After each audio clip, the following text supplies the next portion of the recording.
Haka ciki ne. Ha mutum na kamata wallahi wannan ziga ba ta zo da ba. Allah. Hadi ta ba ke dan gudu ba. Kai ba hular bane. Allah a cikin ta wallahi ga dai wallahi ai ga mutum da hular ba ne wallahi da ke ba. Ka duba ga nan wallahi. Yayi kyau fa. Ai na ga ma. Ai yake. Ai Instagram na ga ma ai buro ba wallahi ka duba shi yayi kyau gashi gaye a jabo. Ba ya sa muke. Sai na ga ma nake so wannan digon kan da suke baske nan ba kawai ba ne wallahi suke. Baya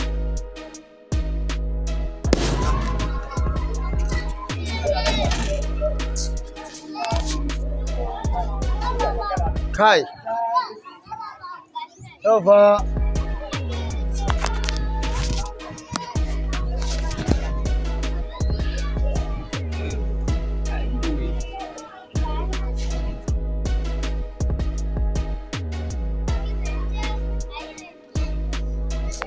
fa garin nan faɗan buro ba su ga nake gaya ma a radu kwana na biyu ban samu ko jaka ba kuma yanzu haka ma yunwa nake ji.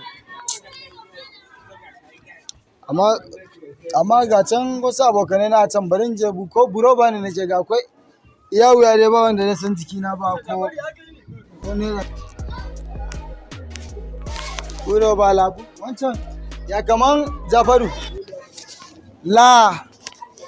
kaman Jafar da Tanko ya ke ciki ne buro ba ke ya na ke ciki ne ya 3 days wallahi ake ba kai gaya. Ka bari mana dan buro ba wallahi yanzu ma daga inna ne wallahi ta wani kudin nake gaya ba. Wallahi na je gidan inna ta ce min ga wata 18,000 na shiga boutique nake gaya ma gurin abu wannan takalma fa da ganshi fa kan 9,000 wallahi wannan yana tsamar abban nan yan kwalla wallahi yake Kai kasuwa ke. a kasuwa nan in ka je wajen su ina wajen su zanna yan alunkwai daidai nan kaɗan sha kwana haka wallahi a nan yake nake gaya ma yanzu ya ake ciki ne Roman lemu ma fa da mu je mu fa kan nan fa. Ka bari kawai yanzu ba na je na karɓi kuɗin a can Da mu samu kuɗi mu ma da mu je mu da karɓi. Yanda kai wankan nan.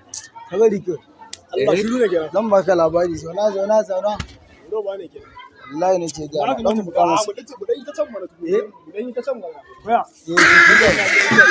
ka shi more kai sai yanzu a garin nan